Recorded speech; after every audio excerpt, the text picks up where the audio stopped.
Hi, you guys. Cliff Jones here with the Clarity Channel, and get ready for an amazing interview with a gentleman named Gary Shepard. I've recently been connected to him through my network. He spent most of his life in prison. Epic story. Hang on for the rest of the story. Welcome to the Clarity Channel. Hello, everybody. Cliff Jones with the Clarity Channel, and today I'm with Gary Shepard. I want to introduce you to Gary Shepard. In the moments ahead, Gary's going to tell you his story. Gary and I met through a mutual friend in the community. You're going to learn about that mutual friend in the near future. But today, this is about meeting Gary Shepard. Gary, great to have you here today. It's great to get to know you. We've known each other for about a month now. Tell us about yourself. Well, my name's Gary Shepard. I've been outside of the prison walls now over a little over 3 years. I spent a total of 30 flat years in prison. At one time, I had life plus 24-year sentence. Um, but while inside the prison, regardless of what kind of things that I went through or problems that led me to prison, and I, experienced most of it and done most of it all, um, we actually started working on ways in the prison to do the peer mentoring and the peer education for ourselves to help other prisoners get prepared, not only for their own disease control, but also reentry and substance abuse and things that might pertain to them being successful when they get out.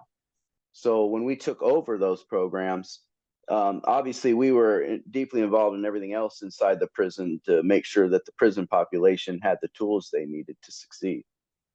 Okay, so just so everybody listening is super clear on the story, you can go at any level of detail you want to, but you were in prison for a long time. You had a life sentence, but for some reason Right. you and a couple of other people initially got together and you decided even though you were in for life, you were going to help other people so that they could get out and stay out. Is that it?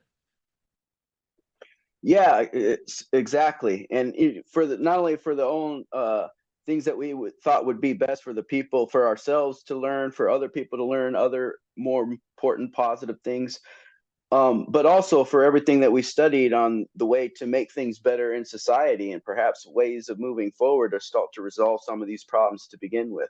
So they all kind of meshed and are trying to work to make things better, both At inside what, and outside.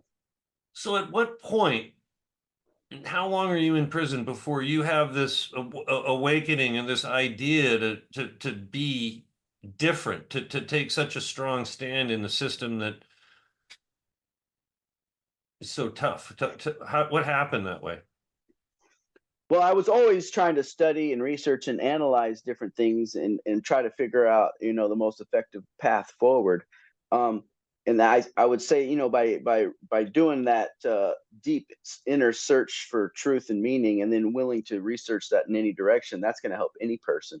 But on top of that, is I was probably in about 10 or 12 years when I had the opportunity to actually and start working with other people in the prison to do some of the programming that helped all the prisoners.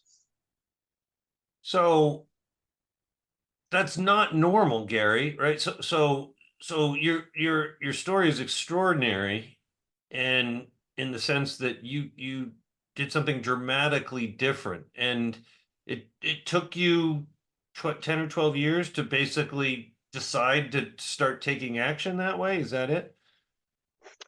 Yeah, but also because some of the troubles I even had in prison early on, they didn't really, I wasn't even really allowed to go run around per se and go do or create much of anything.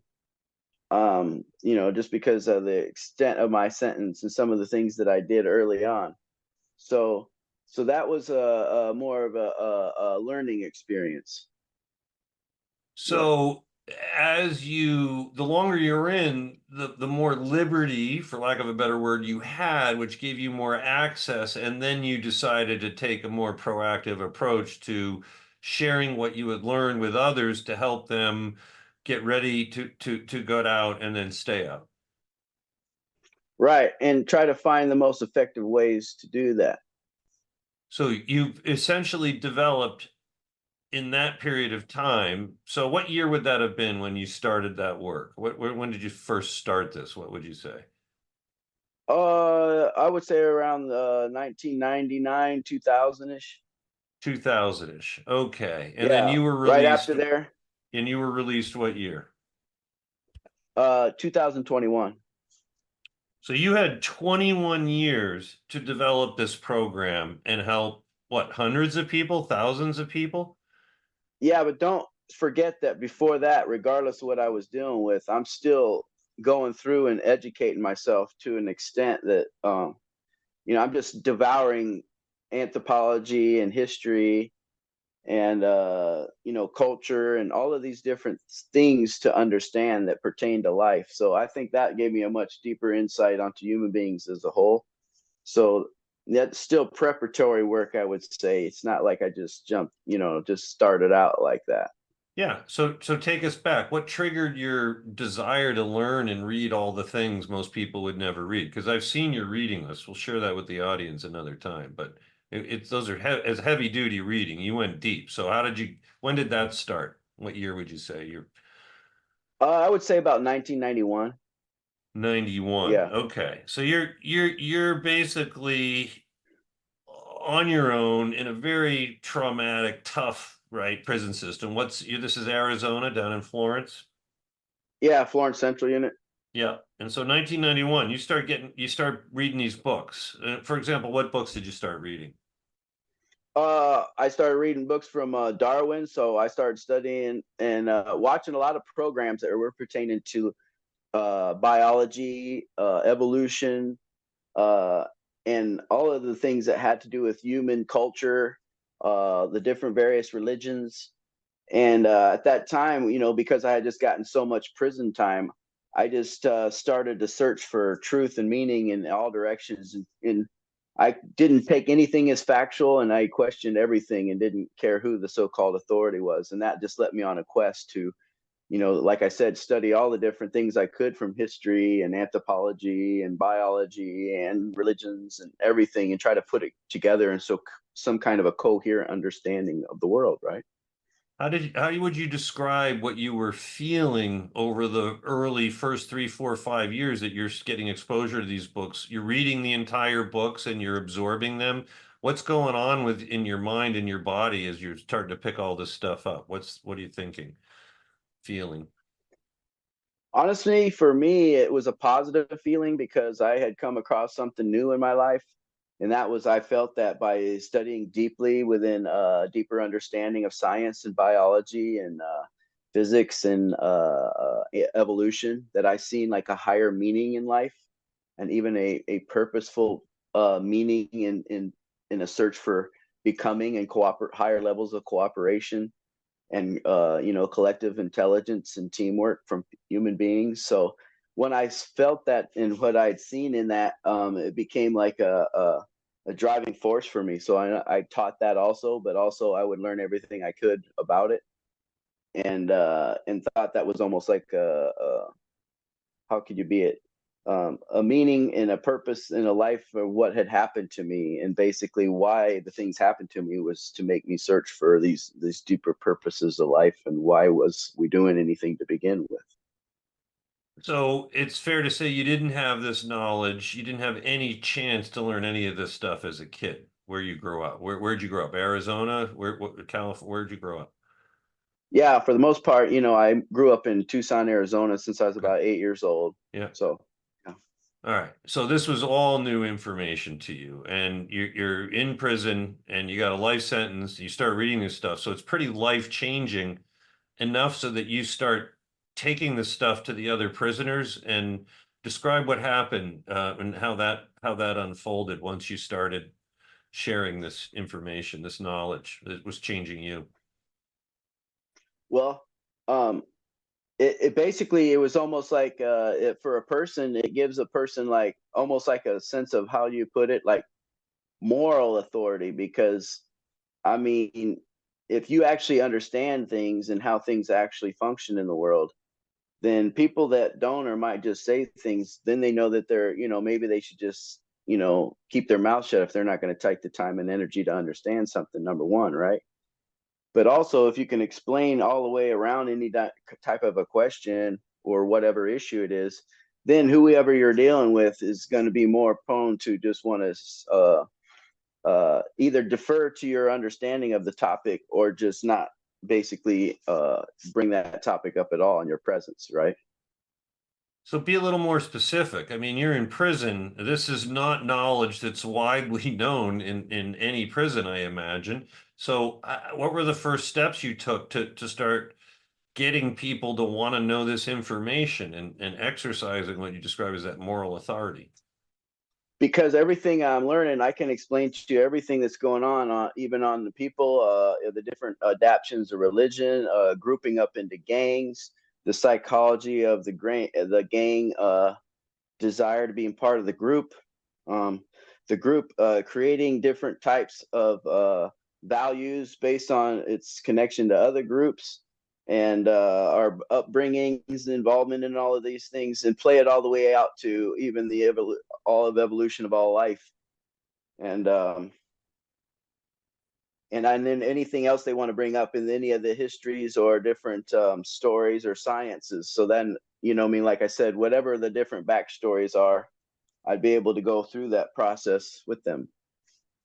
So you were not in a gang, or you were, and then you left, or how did you describe that? What happened with, how did you get this to the gang members and get them to buy into this? Well, well, it's just because is number one is everybody is part of the same process, because in there, let's say for instance you're part of it, it's called a convict code, okay?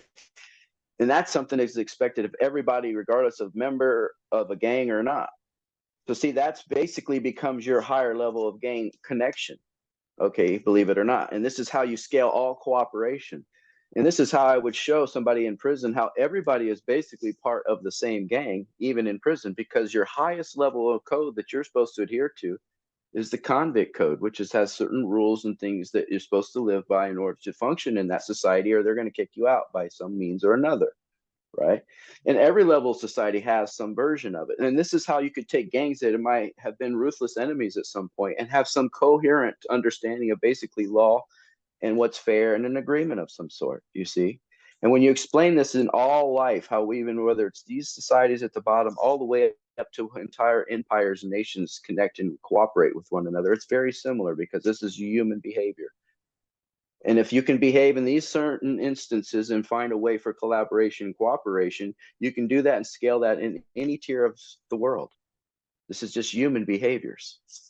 So if I understand this, you basically immerse yourself while in prison to some of the most in-depth sociology, anthropology, psychology, bodies of work. You filter through that, you start applying what you're learning through your own changes in the prison system, and you're basically describing taking people in the prisons from a lower consciousness, exoteric level of thinking to a higher conscious, unified unity code, the highest code called the Convict Code, correct? That's how it works, huh? You figured that out. And then you developed a program with others and you started sharing it. You helped how many people in the course of the, time you were doing this? Well, it's thousands, because if they're not ended up going through our programs, at least they're going through our peer-to-peer mentoring, which we have set up throughout the prison system. You know what I mean? And everybody knows it, so that we can get those same access to some of those tools to try to have so that they have access to them. So your body of work, the knowledge you acquired self-studying and then sharing little by little, it expanded. You got traction from an entrepreneurial standpoint. You won the hearts and minds of thousands of men and women in the prison system. Well, our programs eventually got taken over to the female side, but obviously, it started off with the males, but yeah, it got traction through us, by us, between one another. You know what I mean? And also finding other people that are thinking of same mind, that want to do positive things, have a lot of knowledge that they could share with others that would be helpful to others. are willing to try to find a way forward to make sure there's more programs going on that are actually more effective. Yeah. So this explains perfectly why you're out doing public speaking. You have a team of people around you, your core team. You live in Phoenix. You're out looking for speaking. Tell us what you do for a living on top of your community development work. What are you doing for work now that you're out and in the community with us? Well, I have done some speaker engagements and some leadership, on pro-sociality and pro-social facilitation and how that develops into successful projects in business, but also projects that we want to see maybe change the world, whether it's in funding projects for housing, or it's for clean water, or many different areas of life. We see a way forward to actually try to create teams to do those things.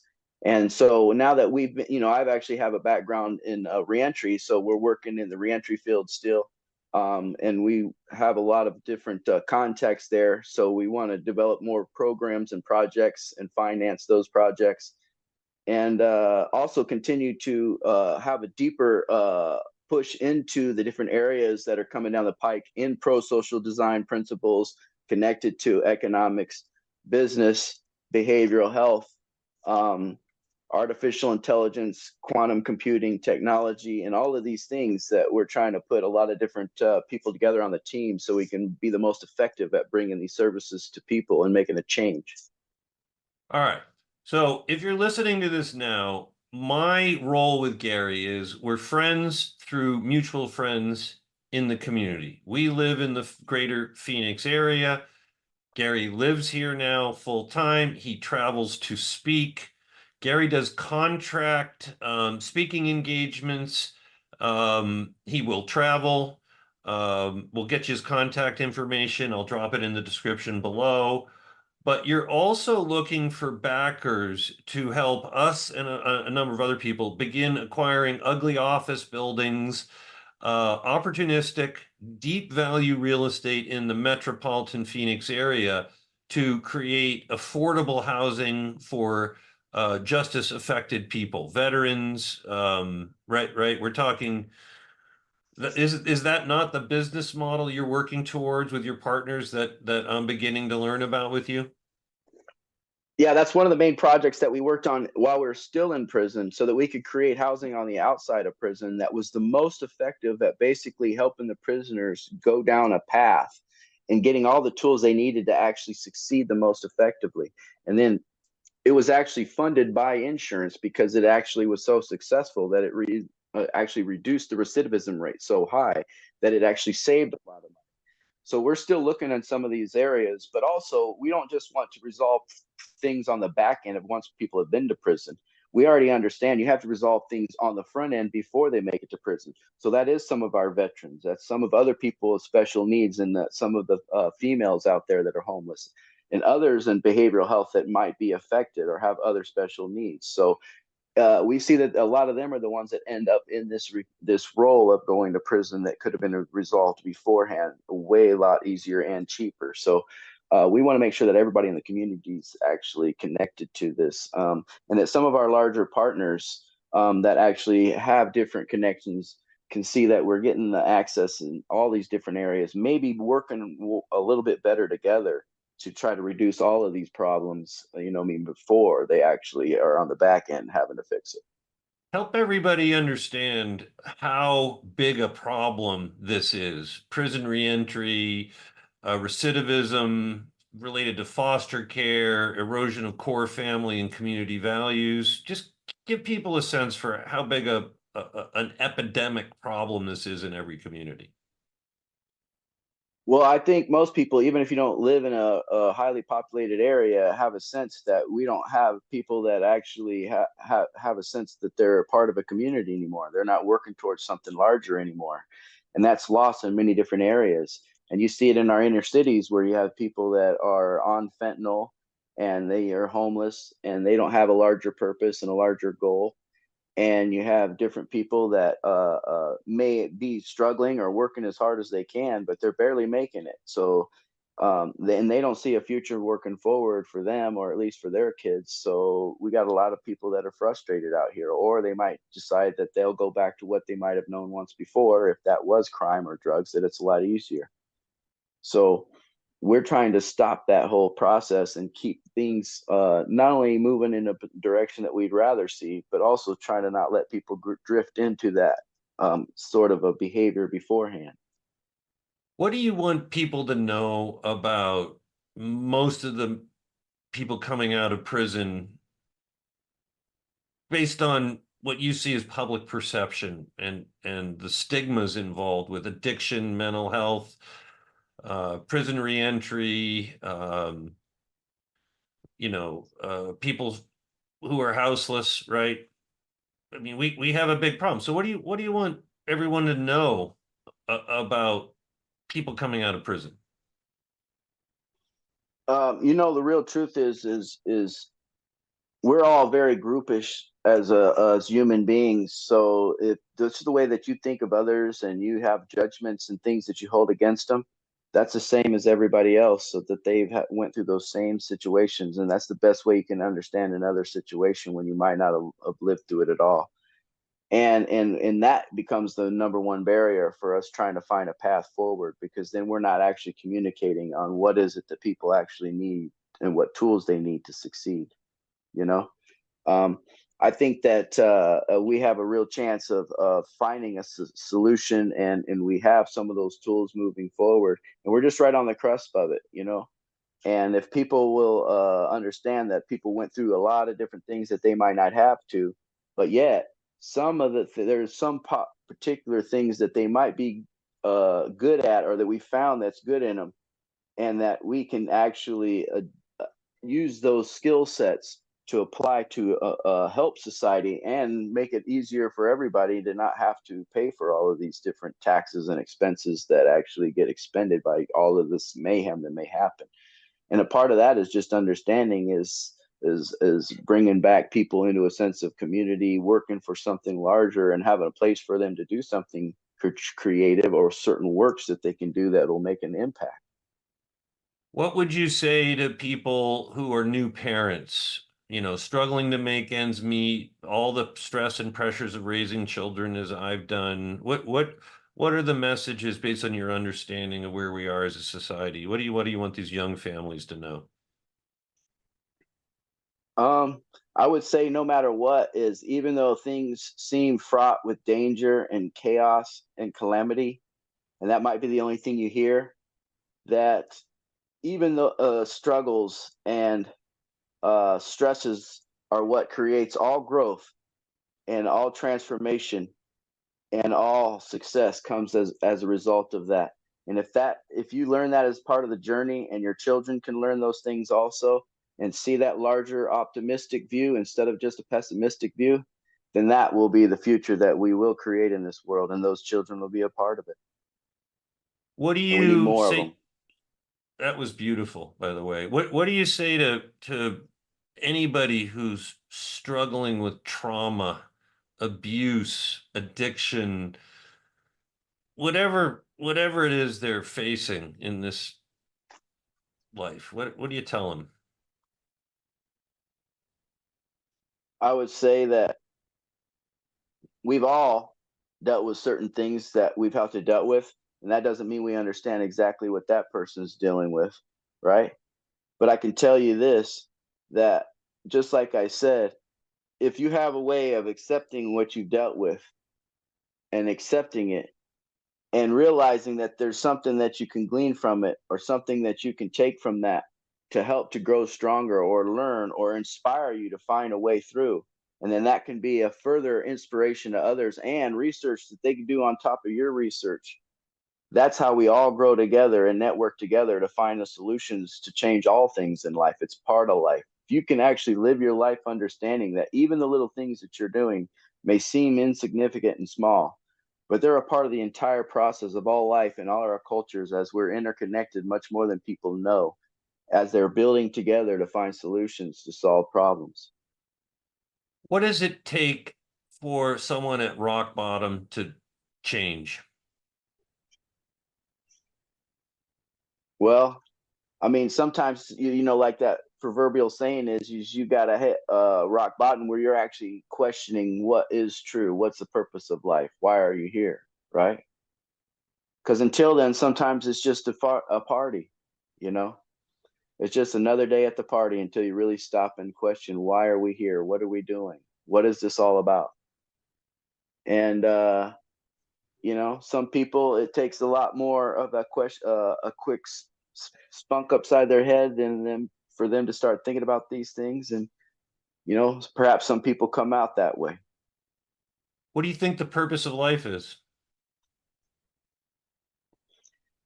For me, I believe the Earth is like almost like conscious energy, information, almost intelligence, and that almost even the essence of chemistry and life under the right circumstances to start.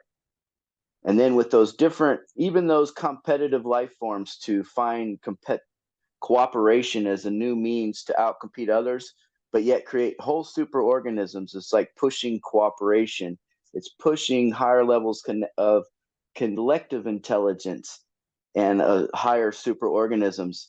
And then we see that scale through all of life until we have modern day societies and empires where we ourselves are acting like semi superorganisms. I believe that's basically the entire universe showing the code of life working forward, and the most effective way to outcompete and to create and to solve problems is to higher levels of teamwork, cooperation, and love in all areas of life, whether that's technology, business, spiritual, economics, and incorporate with that with science. And so I think that's what we're seeing right now. It's happening as we speak, and there's not going to be any way of stopping it because that's just the flow of the universe. And you can either align with it or just sit back and watch it, but it's happening and we're all a part of it.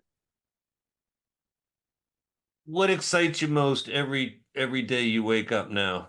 You've been out what, 2 years, 2.5, 3 years? Three, Three yeah. years. So it's still a new world to you. You're in for 30 years. It's still a shockingly new world. So what excites you every day and you wake up these days? Um, the fact that especially the ideas around at the very cutting edge of the things and the changes that are happening as we speak, um, they're right in line with the things that I'm talking about. So I think that we're at the cutting edge, and especially in the social networks and the quantum computing and the blockchain and all the things that that's going to do to change the entire world, and the possibilities for that with fairness and economics and pro-social uh, design principles and all of these different things that are going to be on the pathway and integrating inevitably. And it's just an amazing time to be alive. And even if a lot of people aren't aware of these things at the cutting edge right now, they will be at some point. So to wrap things up, you take public speaking engagements for a fee. Sometimes you do them for free. You have people helping you in your business structure. You do freelance customer service and sales work. But most importantly, you have business partners who are helping you acquire properties, very small properties, transform those properties into affordable, well supported homes, communities to practice what you're preaching. That's fundamentally what you're doing at the highest level, isn't it? Yeah, exactly. This is already a tested and true model. We already know how to turn either a smaller location, or all the way up to a resort into a successful model for behavioral health and reentry and the different tools to succeed. So we're still looking to do more expansion and create more projects. And so that's something, if we find other partners definitely that want to invest, want to partner with us to have some skill sets to contribute to. And also, if they need somebody to speak, like you said, I can be there to speak at their facilities on their different topics, and also to network in the different projects that we're trying to work on together and find a unifying path moving forward. And you live in Phoenix. You're able to travel freely for speaking engagements that fit your schedule, correct? Yeah, yeah, for sure. Wherever we got to go, we can Oh, go there. okay. And how do you want people to get a hold of you? Well, you can for sure hit me up on my Gmail account. So you can just go to my email at shepherdg690 at gmail.com. Okay. And And that's I'll Shepherd like the dog, Shepherd, or you can put a link in or whatever. Yeah. okay. I'll drop that in there. Gary Shepard, great story. More to come. Thanks for being with us today, and Thanks so much great for having me, Cliff, for sure. We got a lot more to do. great job. Thank you.